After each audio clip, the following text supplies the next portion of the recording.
I'm going to talk about the power of a word, jihad. To the vast majority of practicing Muslims, jihad is an internal struggle for the faith.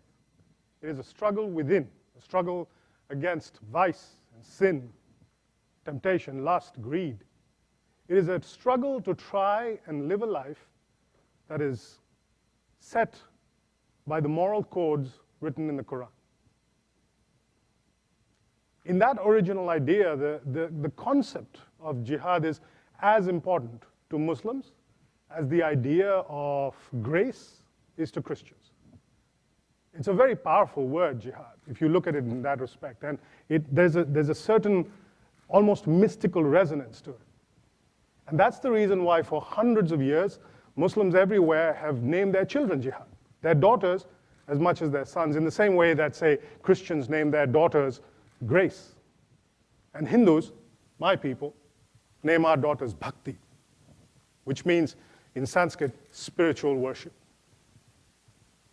But there have always been, in Islam, a small group, a minority, who believe that jihad is not only an internal struggle, but also an external struggle against forces that would threaten the faith or the faithful.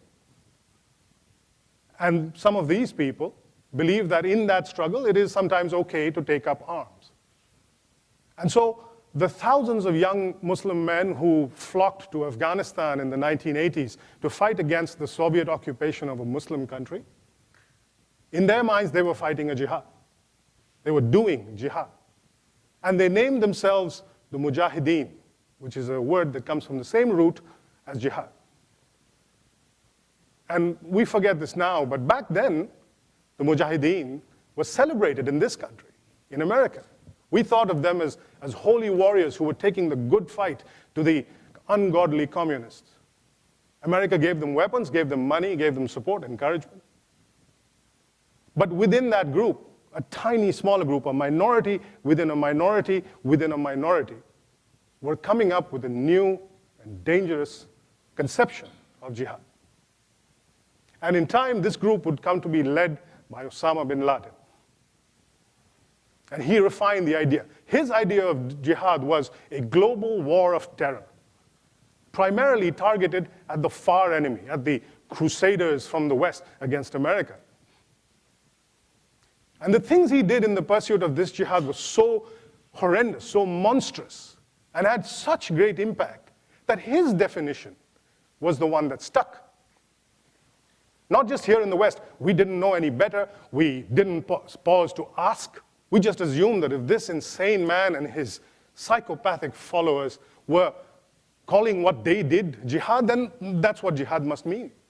But it wasn't just us. Even in the Muslim world, his definition of jihad began to gain acceptance. A year ago, I was in Tunis, and I met the imam of a very small mosque, an old man. 15 years ago, he named his granddaughter jihad, after the old meaning. He hoped that a name like that would inspire her to live a spiritual life. But he told me that after 9/11, he began to have second thoughts. He worried that if he called her by that name, especially outdoors, outside in public, he might be seen as endorsing bin Laden's idea of jihad. On Fridays in his mosque, he gave sermons trying to reclaim the meaning of the word. But his congregants, the people who came to his mosque, they had seen the videos. They had seen pictures of the planes going into the towers coming down. They had heard bin Laden say that that was jihad and claimed victory for it. And so the old imam worried that his words were falling on deaf ears. No one was paying attention. He was wrong. Some people were paying attention, but for the wrong reasons. The United States at this point was putting pressure on all its Arab allies, including Tunisia, to stamp out extremism in their societies. And this imam found himself suddenly in the crosshairs of the Tunisian intelligence service. They had never paid him any attention before. Old man, small mosque. But now they began to pay visits. And sometimes they would drag him in for questions. And always the same questions. Why did you name your daughter, your granddaughter, jihad? Why do you keep using the word jihad in your Friday sermons? Do you hate Americans? What is your connection to Osama bin Laden? So to the Tunisian intelligence agencies and organizations like it all over the Arab world, jihad equaled extremism. Bin Laden's definition had become institutionalized. That was the power of that word that he was able to do. And it filled this old imam, it filled him with great sadness. He told me that of bin Laden's many crimes, this was, in his mind, one that didn't get enough attention, that he took this word, this beautiful idea. He didn't so much appropriate it as kidnapped it and debased it and corrupted it and turned it into something it was never meant to be, and then persuaded all of us that it always was. A global jihad.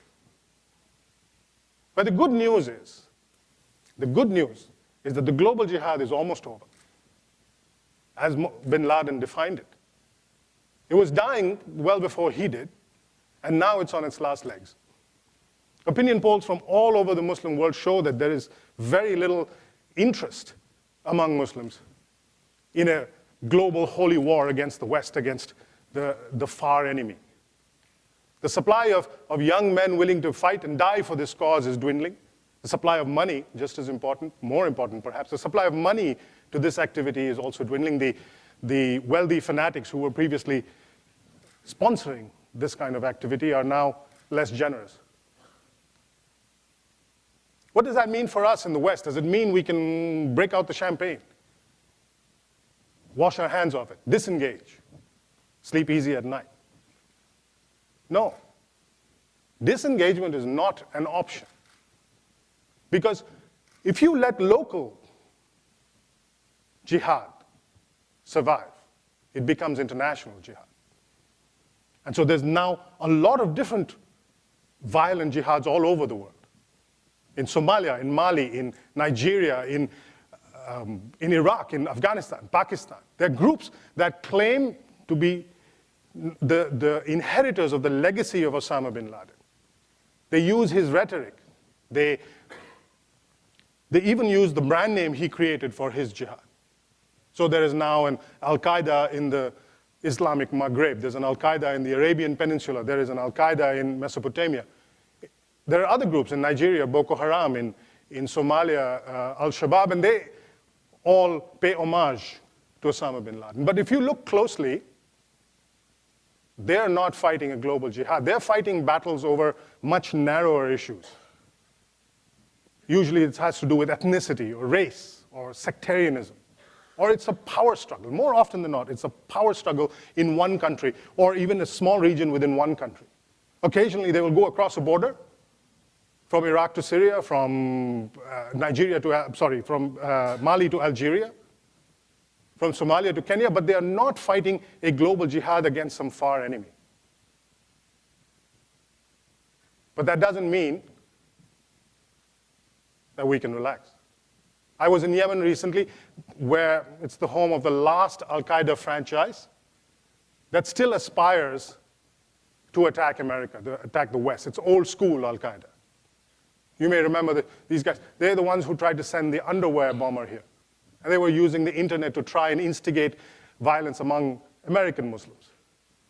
But they've been distracted recently. Last year, they took control over a portion of southern Yemen and ran it Taliban style. And then the Yemeni military got its act together, and ordinary people rose up against these guys and drove them out. And since then, most of their activities, most of their attacks have been directed at Yemenis. So I think we've come to a point now where we can say that just like all politics, all jihad is local. But that's still not reason for us to disengage.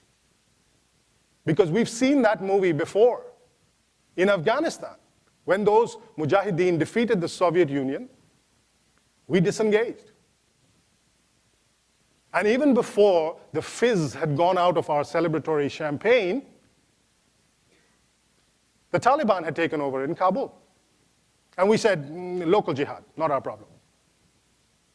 And then the Taliban gave the keys of Kandahar to Osama bin Laden. He made it our problem. Local jihad, if you ignore it, becomes global jihad again. The good news is that it doesn't have to be. We know how to fight it now. We have the tools, we have the know-how. And we can take the lessons we learned from the fight against global jihad, the victory against global jihad, and apply those to local jihad. What are those lessons? We know who killed bin Laden, SEAL Team 6. Do we understand who killed bin Ladenism? Who ended the global jihad? There lie the answers to the solution to local jihad. Who killed bin Ladenism? Let's start with bin Laden himself. He probably thought 9/11 was his greatest achievement. In reality, it was the beginning of the end for him. He killed 3,000 innocent people, and that filled the Muslim world with horror and revulsion. And what that meant was that his idea of jihad could never become mainstream. He condemned himself to operating on the lunatic fringes of his own community. 9/11 didn't empower him, it doomed him. Who killed bin Ladenism? Abu Musab Zarqawi killed him. He was the especially sadistic head of Al-Qaeda in Iraq who sent hundreds of suicide bombers to attack not Americans, but Iraqis, Muslims, Sunni as well as Shiites. Any claim that Al-Qaeda had to being protectors of Islam against the Western Crusaders was drowned in the blood of Iraqi Muslims. Who killed Osama bin Laden? The SEAL Team 6. Who killed bin Ladenism? Al Jazeera did. Al Jazeera and half a dozen other satellite news stations in Arabic, because they circumvented the old state-owned television stations in a lot of these countries, which were designed to keep information from people. Al Jazeera brought information to them, showed them what was being said and done in the name of their religion, exposed the hypocrisy of Osama bin Laden and Al-Qaeda, and gave them the information that allowed them to come to their own conclusions. Who killed bin Ladenism? The Arab Spring did, because it showed a way for young Muslims to bring about change in a manner that Osama bin Laden, with his limited imagination, could never have conceived. Who defeated the global jihad? The American military did, the American soldiers did, with their allies, fighting in faraway battlefields.